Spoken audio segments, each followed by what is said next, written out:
ይህ በምስራች ድምፅ እየተዘጋጀ የሚቀርብላችሁ የመጽሐፍ ቅዱስ ትምህርት ክፍለ ጊዜ ነው።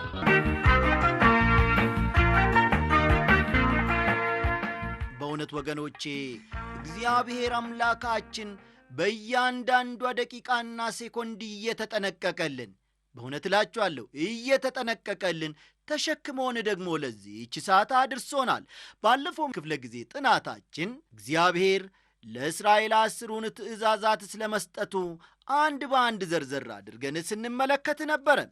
አሁን ደግሞ ሰው ከሰው ጋር ሊኖረው ስለሚገባው ግንኙነት የተሰጡትን ትእዛዞችንም እንመለከታለንና መጽሐፍ ቅዱሶቻችሁን እንደ ወትሮ ሁሉ ገለጥ ገለጥ አድርጋችሁ ኦሪት ዘጸአት ምዕራፍ 20 ቁጥር 12ን ተመልከቱ።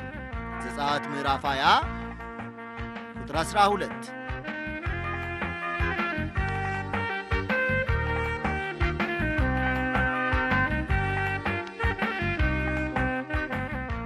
ቀደም ብዬ እንደተናገርኩት ቀጥለን የምንመለከተው ሰው ከሰው ጋር ሊኖረው ስለሚገባ ግንኙነት የተሰጡ መመሪያዎች ወይም ትእዛዞችን ይሆናል። የሚጀምረውም ከቤት ነው። አባትና እናትህን አክብር፣ እግዚአብሔር አምላክህ በሚሰጥህ ምድር ዕድሜህ ምን እንዲሆን ይላል?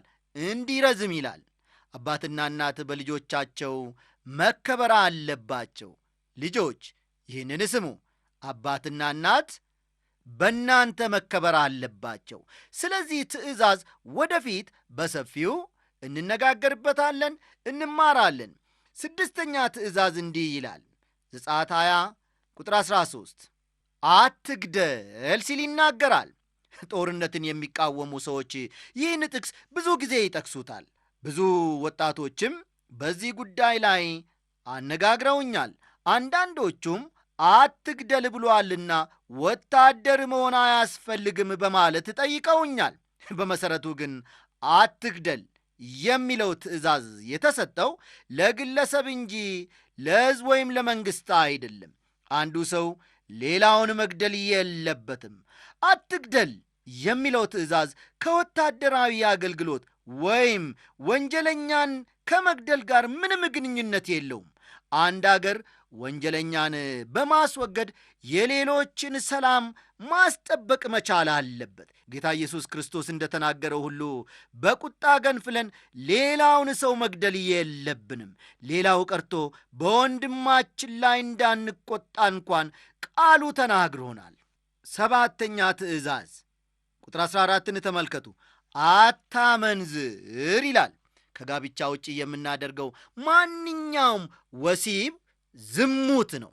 ይህን እግዚአብሔር ግልጽ አድርጎታል። ሰው ይህንን ትእዛዝ የለወጠ ሊመስለው ይችላል።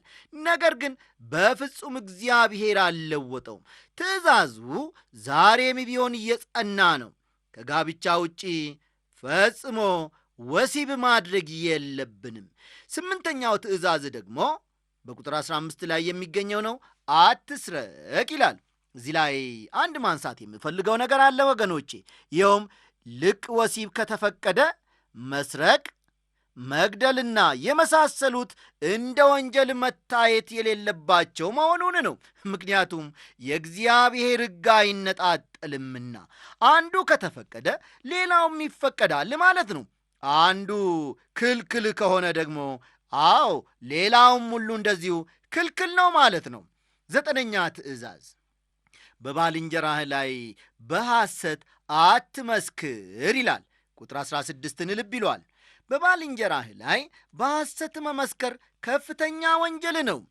ቁጥር 17ን ከዚሁ ጋር አያይዘን ስንመለከት 10ኛ ትእዛዝ ሆኖ እናገኘዋለን። የባልንጀራህን ቤት አትመኝ፣ የባልንጀራህን ሚስት፣ ሎሌውንም፣ ገረዱንም፣ በሬውንም፣ አህያውንም፣ ከባልንጀራህ ገንዘብ ሁሉ ማናቸውንም ምን አታድርግ ነው የሚለው? አትመኝ ይላል። ሐዋርያው ጳውሎስ በቆላሲስ መልእክቱ ምዕራፍ 3 ቁጥር 5 እንደሚያመለክተው ምኞት የጣዖት አምልኮን ያክል ነው። ልብ በሉ ወገኖቼ፣ ብዙዎችን ክርስቲያኖች ዛሬ ሕይወታቸውን የሚያደርቀውና የሚያኮስሰው መንማና የሚያደርገው ይሄ ነው። አዎ ምኞት የጣዖት አምልኮን ያክል ነው። ቆላሲስ ምዕራፍ 3 ቁጥር 5 ጊዜ ሲኖራችሁ በኋላ ተመልከቱ። የዘመናችን ትልቁ ኃጢአትም ይሄው ነው። እግዚአብሔር መግደልን፣ ማመንዘርን፣ መስረቅን፣ በባልንጀራ ላይ በሐሰት መመስከርንና ምኞትን አጥብቆ ይቃወማል። ስለ 10ሩ ትእዛዛት በዚሁ ጥናታችን ወደፊት በሰፊው እንመለከታለን። የእግዚአብሔር ጉብኝት በሕዝቡ ላይ ያሳደረውን ውጤት ደግሞ ከዚህ ቀጥለን አንድ በአንድ ጌታ መንፈስ ቅዱስ በሚናገረን መሠረት እንመለከታለን። በሞራላዊ ሕግነታቸው የሚታወቁትን 10ሩን ትእዛዛት እግዚአብሔር ለሕዝቡ ሰጠ። ይሁን እንጂ ማኅበራዊ ጉዳይን የሚመለከት ሌላ ተጨማሪ ሕግ ሊሰጣቸው ነው። መሠዊያውንና የመገናኛውን ድንኳን በተመለከተም መመሪያ ሊሰጣቸው ነው። የዘሌዋውያን መጽሐፍ መገናኛው ድንኳን ውስጥ ስለሚደረገው አገልግሎት ዝርዝር ይሰጣል። ይህ ሁሉ የማይነጣጠል የሕጉ አካል ነው። ቁጥር 18ና 19 ሕዝቡም ሁሉ ነጎድጓዱንና መብረቁን የቀንደ መለከቱንም ድምፅ ተራራውንም ሲጤስ አዩ።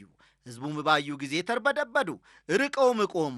ሙሴንም አንተ ተናገረን እኛም እንሰማለን፣ እንዳንሞት ግን እግዚአብሔር አይናገረን አሉት ይላል። እስራኤላውያን ነጎድጓዱንና መብረቁን ባዩ ጊዜ እጅግ በጣም ደነገጡ፣ ከተራራውም ሸሹ። እስቲ ቁጥር 20 ላይ ተከታዩን ሂደት እንመልከት። ሙሴም ለሕዝቡ እግዚአብሔር ሊፈትናችሁ ኀጢአትንም እንዳሰሩ እርሱን መፍራት በልባችሁ ይሆን ዘንድ መጥቶአልና አትፍሩ አላቸው ይላል። ሕጉ ወገኖቼ ላቅ ያለ መስፈርትን አቅርቧል። የጌታ ሕግ ፍጹም ስለሆነ ፍጹም መሆንን ይጠይቃል።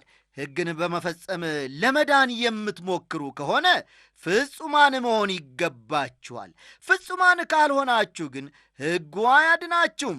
እንደኔ ያለውን ምስኪን ኃጢአተኛ ወገኖቼ በጸጋው እግዚአብሔር ስለሚያድን እግዚአብሔር አምላኬን እጅግ አድርጌ አመሰግነዋለሁ። የእግዚአብሔርን መልካምነትና አስገራሚነቱን የሚገልጥ ጸጋ ነው። በቃ ሌላ ምንም ልንጨምርበት ምንም ልንቀንስበት አንችልም። ቁጥር 21ና ቁጥር 22 እንዲሁም ቁጥር 23ን ደግሞ አለፍ ብላችሁ ተመልከቱ። ሕዝቡም ርቀው ቆሙ። ሙሴም እግዚአብሔር ወዳለበት ወደ ጨለማው ቀረበ። እግዚአብሔርም ሙሴን አለው፣ ለእስራኤል ልጆች እንዲህ ይበል፣ እኔ ከሰማይ እንደ ተናገርኳችሁ እናንተ አይታችኋል። በአጠገቤ ምንም አታድርጉ። የብር አማልክት የወርቅም አማልክት ለእናንተ አታድርጉ ይላቸዋል። እግዚአብሔር በእንዲህ አይነት ሁኔታ ራሱን ለእስራኤል ልጆች መግለጡ ግሩም ነው። ሕያው አምላክ መሆኑን ሕዝቡ እንዲረዱ ፈልጓል። ተወልደው ያደጉት በዙሪያቸው ብዙ ጣዖታት በነበሩበት በግብፅ ነው። ወደፊት እንደምንመለከተውም እነርሱ ራሳቸውም ከጣዖት አምልኮ ነፃ አይደሉም። ከፈጣሪ ይልቅ ፍጡርን ሲያመልኩ ኖረዋል። ስለዚህም ከዚህ በፊት ከነበረው በበለጠ ሁኔታ እግዚአብሔር ወደ እነዚህ ሰዎች እየቀረበ ነው። ስለ መሠዊያው አሰራር የተሰጠውን መመሪያ ደግሞ ቀጠል አድርገን እንመለከታለን። እግዚአብሔር ወገኖቼ ለእስራኤላውያን 10ሩን ትእዛዛት ሰጠ። ከዚሁ ጋር አያይዞም ስለ መሠዊያው መመሪያም ሰጥቷቸዋል። መሠዊያ መሥዋዕት የሚቀርብበት ሲሆን፣ ልብ በሉ፣ መሠዊያ መሥዋዕት የሚቀርብበት ሲሆን ስለ ኢየሱስ ክርስቶስ መስቀልና ስለ አፈሰሰው ደሙ ያመለክታል። የመገናኛውን ድንኳን ከመሥራታቸው በፊት ይህን መሠዊያ ነበር የሠሩት። በየሄዱበት ሁሉ መሠዊያ ይሠሩ ነበር። ከቦታ ወደ ቦታ የሚሄድ መሠዊያ የሠሩት የመገናኛው ድንኳን ከተሠራ በኋላ ነበረ። ቁጥር 24 የጭቃ መሠዊያ ሥራልኝ፣ የሚቃጠለውንና የደህንነት መሥዋዕትህን በጎችንም በሬዎችንም ሰዋበት፣ ስሜን በማሳስብበት ስፍራ ሁሉ ወደ አንተ መጥቼ እባርካለሁ ይላል። በመሠዊያው ላይ የኀጢአት መሥዋዕት እንደቀረበበት የተጠቀሰ ነገር የለም። የደህንነት መሥዋዕት የሚያመለክተው የሰው ልጅ ከእግዚአብሔር ጋር የሚያስታርቀው መሥዋዕት እንደሚያስፈልገውና መስቀል ላይ በፈሰሰው ደሙ አማካይነት ክርስቶስ በእግዚአብሔርና በሰው መካከል ዕርቅ መፍጠሩን ነው። የሚቃጠል መሥዋዕት ደግሞ የክርስቶስን ማንነትና ሰዎችን ለማዳን ያለውን ችሎታና ብቃት ያመለክታል። መሠዊያው የሚሠራው ከጭቃ ነው። የደህንነትንም ሆነ የሚቃጠል መሥዋዕትን እስራኤላውያን የሚያቀርቡት በዚሁ ላይ ነበር። የኀጢአትና የበደል መሥዋዕት ለእስራኤላውያን የተሰጣቸው ግን ቆይቶ ነበረ። ቁጥር 25 የድንጋይ መሠዊያ ብታደርግልኝ ብረት በነካው ድንጋይ አትሥራው፣ በመሣሪያ ብትነካው ታረክሰዋለህና ይላል። ከዚህ የምንማረው ጠቃሚ ትምህርት አለ። እግዚአብሔር ምንም አይነት ቅርጻ ቅርጽ የሌለው የድንጋይ መሠዊያ ነበር የፈለገው። ቅርጻ ቅርጽ ሠራተኛው ያማረውን የሚስብና የሚማርክ ነገር ለማድረግ ሙከራ ያደርግ ይሆናል። የቅርጻ ቅርጽ አዋቂው መሣሪያ ሲነካው ድንጋዩ ይረክሳል፣ እግዚአብሔርም አይቀበለውም። ዛሬ ቤተ ክርስቲያኖቻችን በቅርጻ ቅርጽ ነገሮች ተሞልተዋል። ከአምልኮ ጋር የተያዘ ነገር ሁሉ ውብና ያማረ እንዲሆን እንፈልጋለን። ለስላሳ ሙዚቃ፣ ደብዘዝ ያለ መብራትና ያማሩ ቀለሞች ከሌሉ በቀር እግዚአብሔርን እንዳመለክን አድርገን አይሰማንም። ስብከቱም ለስለስ ያለና ለጆሮ የሚጥም አእምሮንም የሚማርክ እንዲሆን እንፈልጋለን። ልቅነት ቤተ ክርስቲያንን እየወረረ ነው ወገኖቼ። በመሠረቱ የምናመልክበት ስፍራ ውብና ያማረ መሆኑ መልካም ነው። እኔ ይህንን አልቃወምም። ለስለስ ያለ ሙዚቃ፣ ደብዘዝ ያለ መብራትና ያማሩ ቀለሞች መኖራቸውም እጅግ መልካም ነው። ይሁን እንጂ እነዚህ ነገሮች የመስቀሉን መልእክት የሚጋርዱብን ከሆነ፣ የጌታ የኢየሱስ ክርስቶስን የመስቀል ፍቅር የሚጋርዱብን ከሆነ፣ እውነቱን የቃሉን እውነት የሚጋርዱብን ከሆነ ትኩረታችንንም በመስቀል ላይ ከሞተው ጌታ ኢየሱስ ክርስቶስ እንድናነሳ የሚያደርጉን ከሆነ እግዚአብሔር ያዝናል። እንዲህ እንዲሆን ደግሞ እግዚአብሔር አይፈልግም። ሐዋርያው ጳውሎስ ወደ ቆሮንቶስ በሄደበት ጊዜ የቆሮንቶስ ሰዎችን ተፈላሳፊዎች ሆነው ነበር ያገኛቸው። ጳውሎስ ሊያናግራቸው ሲጀምር ዕውቀት የዘለቃቸው መሆናቸውን ለማሳየት የጠለቀ ውይይትና ክርክርን ማድረግ ፈለጉ። ምንም የሚገድባቸው ነገር ስለሌለ በፈለጋቸው አቅጣጫ ነበር የሚሄዱት። በአቴንስ ጳውሎስን ተመሳሳይ ነገር እንደገጠመው ይታወሳል። ይሁን እንጂ በመካከላችሁ ሳለው ከኢየሱስ ክርስቶስ በቀር እርሱም እንደተሰቀለ ሌላ ነገር እንዳላውቅ ቆርጬ ነበርና በማለት ነበር የጻፈላቸው። አንደኛ ቆሮንቶስ ምዕራፍ 2 ቁጥር 2። ወዳጆቼ የተሰቀለው ክርስቶስ የማይሰበክበት ከሆነ ቤተ ክርስቲያኑ ምንም ያክል ያማረ ይሁን፣ ደወሉም የቱንም ድምፅ ይኑረው፣ መድረኩም ምንም ያህል ውብ ይሁን፣ ሙዚቃውም ምንም ያክል ለስላሳ ይሁን፣ ሰባኪውም የቱንም ያክል የተማረ ሰው ይሁን፣ ያ ቤተ ክርስቲያን ችግር አለበት። ይበቃል። ቁጥር 26 አለፍ ብለን ደግሞ እንመልከት። ኀፍረተ ሥጋህ በርሱ እንዳይገለጥ ወደ መሠዊያዬ በደረጃ አትውጣ ይላል። ብዙ ሰዎች ወደ መሠዊያው መወጣጫ እንዲሆናቸው ያማሩ ደረጃዎችን ይሠራሉ። ይህ ደግሞ ለማንም የተመቸ ነው። በዚያ ዘመን ሰዎች የሚለብሱት እንደ ቀሚስ ያለ ነገር የነበረ።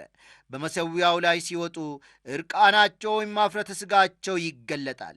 እግዚአብሔር ደግሞ ራቁትህን ሆነ ላይ አልፈልግም ነው የሚለው።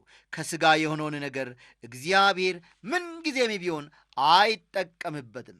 የሥጋን ነገር እግዚአብሔር ይጠላል፣ አይጠቀምበትም። በእግዚአብሔር ሥራ የሥጋ ጣልቃ ገብነት እንዲኖር የእርሱ ፍላጎት አይደለም።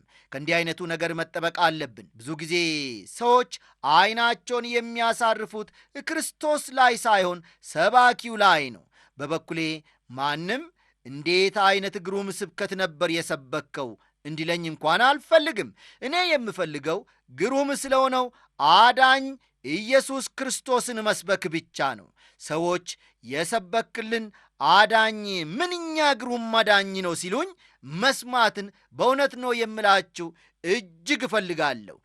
የመጽሐፍ ቅዱስ ምሁር የነበሩት ዕውቁ የእግዚአብሔር ባሪያ ዶክተር መጊ የመጽሐፍ ቅዱስ ተማሪ በነበርኩበት ጊዜ አሉ፣ በመጋቢነት የማገለግለው በአንድ ቤተ ክርስቲያን ውስጥ ነበር አሉና ጨዋታቸውን ቀጠል አደረጉ።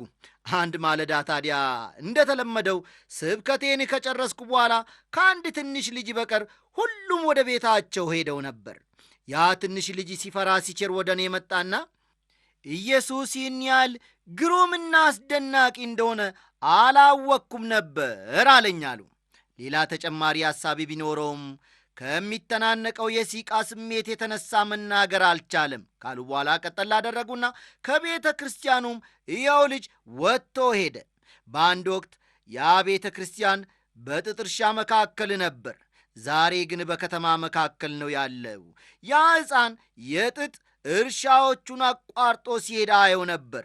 በልቤም ጌታ ሆይ የስብከቴ ዓላማ ሰዎች የኢየሱስን ግሩምነት እንዲያዩ ይሁን በማለት ጸለይኩ ብለው ያጋጠማቸውን ነገር አጫወቱን። ውድ አድማጮቼ፣ በአገልግሎታችንም ሆነ በቤተ ክርስቲያናችን የሥጋ ሥራ አያሻንም። የእኛ ዓላማ ስለ ተሰቀለው ክርስቶስ መስበክ መሆን መቻል አለበት። እግዚአብሔር ሁላችንንም ይርዳን።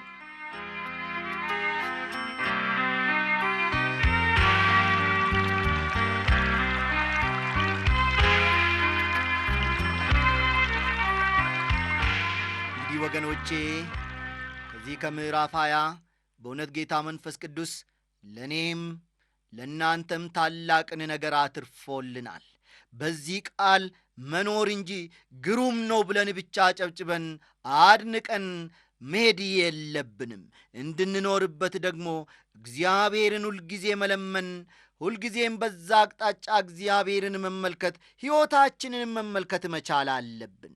እግዚአብሔር በእውነት ከጸባዖቱ ይርዳን። ከዚህ በመቀጠል ደግሞ በቀረችው ጊዜ ከፊሉን የምዕራፍ 21ን ትምህርት አብረን እንመለከታለን። በዚህ በኦሪት ዘጸአት ምዕራፍ 21 ወንዶችና ሴቶችን የሚመለከት ሕግ መሰጠቱን፣ ግድያን፣ ባሪያ ፈንጋይን፣ ወላጆቻቸውን የሚሰድቡ ልጆችን፣ ተደባዳቢዎችን የመሳሰሉትን ሕግ ስለ መሰጠቱ እንመለከታለን። በባሪያና በጌታ መካከል ስላለው ግንኙነት የተሰጠውን ሕግ እስቲ ቀጠላ አድርገን በዚህ በዘጸአት ምዕራፍ 21 የምንመለከተው ማኅበረሰባዊ ሕጎችን ነው። ለረጅም ጊዜ እስራኤላውያን በግብፅ ባሪያ ስለነበሩ ሕጉ በዚህ ጊዜ መሰጠቱ በጣም አስፈላጊ ነበረ። ቁጥር 1ና 2 እናንብብ። በፊታቸው የምታደርገው ሥርዓት ይህ ነው። ዕብራዊ ባሪያ የገዛህ እንደሆነ 6 ዓመት ያገልግል፣ በሰባተኛውም በከንቱ አርነት ይውጣ ይላል። ይህንን ቃል በደንብ ተመልከቱ። የገዛ ወንድማቸውን ማለትም እስራኤላዊ ወገናቸውን ለዘለቄታ ባሪያ ማድረግ እንደሌለባቸው አሁን ያነበብነው ክፍል ግልጽ አድርጎ ያሳየናል። እስቲ ቁጥር 3 እስከ 6 ያለውን ደግሞ እናንብብ። ብቻውን መጥቶ እንደሆነ ብቻውን ይውጣ፣ ከሚስቱ ጋር መጥቶ እንደሆነ ሚስቱ ከእርሱ ጋር ትውጣ። ጌታው ሚስት አግብቶት እንደሆነ ወንዶች ወይም ሴቶች ልጆችን ብትወልድለት ሚስቱና ልጆቿ ለጌታው ይሁኑ፣ እርሱም ብቻውን ይውጣ። ባሪያውም ጌታዬን፣ ሚስቴን፣ ልጆቼን ወዳለው አርነት አልወጣም ብሎ ቢናገር ጌታው ወደ ፈራጆች ይውሰደው፣ ወደ ደጁም ወደ መቃኑ አቅርቦ ጆሮውን በወስፌ ይብሳው፣ ለዘላለም ባሪያ ይሁን ይላል። አንድ ባሪያ 7 ዓመት አገልግሎ ከሆነ በሰባተኛው ዓመት ነፃ ይወጣል። ባሪያ በሆነበት ጊዜ ሚስት ከነበረችው ከሚስቱ ጋር አብሮ ነፃ ይወጣል። ባሪያ ከሆነ በኋላ ሚስት ማለትም ከጌቶቹ ባሪያዎች አንዷን አግብቶ ከሆነ ሚስቱ ለጌታው ትሆናለች። እርሱ ብቻውን ግን ነፃ መውጣት ይችላል። ይሁን እንጂ ወገኖቼ ነፃነቱ እርሱን እንጂ ሚስቱን አይመለከትም። ሚስቴን፣ ልጆቼንና ጌታዬን ወዳለሁ ካለ ግን በራሱ ፈቃድ በባርነት መቀጠል ይችላል። ጌታውን ለዘላለም ለማገልገል ፈቃደኛ ለመሆኑ ምልክት እንዲሆንም ጆሮውን ይበሳል። ይህ የጌታ ኢየሱስ ክርስቶስ አይነተኛ ምሳሌ ነው። ወደዚህ ምድር መጣ ጌታ ኢየሱስ ክርስቶስ፣ የእኛንም ሥጋ ለበሰ። እያንዳንዳችን የኀጢአት ባሪያዎች ነበርን። የእግዚአብሔር ልጅ ኢየሱስ ክርስቶስ ግን ነፃ ነበረ። ሞትንም ሆነ መከራን ሳይቀምስ ወደ ሰማያዊ ክብሩ መመለስ ይችል ነበረ። በመስቀል ላይ እንዲሞት ያስገደደው አንዳች ነገር አልነበረም። በፈቃደኝነት ወደዚህ ምድር መጥቶ የእኛን ሥጋ ለበሰ። በፊልጵስዩስ ምዕራፍ 2 ቁጥር 8 እንዲህ የሚል ቃል አለ። በምስሉም እንደ ሰው ተገኝቶ ራሱን አዋረደ፣ ለሞትም ይኸውም የመስቀል ሞት እንኳን የታዘዘ ሆነ ይላል። መዝሙር 40 ከቁጥር 4 እስከ 8 ደግሞ መሥዋዕትንና ቁርባንን አልወደድክም፣ ሥጋን አዘጋጀህልኝ፣ የሚቃጠለውንና ስለ ኃጢአት የሚቀርበውን መሥዋዕት አልሻም። በዚያን ጊዜ አልኩ፣ እነሆ መጣው፣ ስለ እኔ በመጽሐፍ ራስህ ተጽፏል። አምላኬ ሆይ ፈቃድህን ለማድረግ ወደድኩ፣ ሕግህም በልቤ ውስጥ ነው ይላል። ይህ ክፍል የሚናገረው ስለ ክርስቶስ ነው። ዕብራውያን ምዕራፍ 10 ከቁጥር 5 እስከ 9 ይህንኑ ያረጋግጣል። ጌታችን ወደዚህ ምድር በመጣበት ጊዜ ትንቢቱም ተፈጽሟል። ስለዚህ ወደ ዓለም ሲገባ መሥዋዕትንና መባን አልወደድክም፣ ሥጋን ግን አዘጋጀህልኝ፣ በሙሉ በሚቃጠል መሥዋዕትና ስለ ኀጢአት በሚሰዋ መሥዋዕት ደስ አላለህም። በዚያን ጊዜ ኖ በመጽሐፍ ጥቅልል ስለ እኔ እንደ ተጻፈ አምላኬ ሆይ ፈቃድህን ለማድረግ መጥቻለሁ አልኩ ይላል። በዚህ ላይ መሥዋዕትንና መባን በሙሉ የሚቃጠል መሥዋዕትንም ስለ ኀጢአትም የሚሰዋ መሥዋዕትን አልወደድክም፣ በእርሱም ደስ አላለህም ብሎ እነዚህ እንደ ሕግ የሚቀርቡት ናቸው። ቀጥሎ እነሆ አምላኬ ሆይ ፈቃድህን ላደርግ መጥቻለሁ ብሏል። ሁለተኛውን ሊያቆም የፊተኛውን ይሽራል። ክርስቶስ በሁሉ ነገር ወንድሞችን መምሰል የነበረበት እኛን ነፃ ሲያወጣ ነፃ መውጣትን አልፈለገም። ሞትንና መከራን ሳያይ ከዚህ ምድር መሄድ ይችል ነበረ። እርሱ ግን እኛን ኀጢአተኞችን ስለወደደ ከኀጢአት ባርነት ነፃ ሊያወጣን በመስቀል ላይ ሞተ። እግዚአብሔር ለዘላለም እየተመሰገነ ይሁን። የዛሬው እንግዲህ ትምህርታችን እዚህ ላይ አበቃ።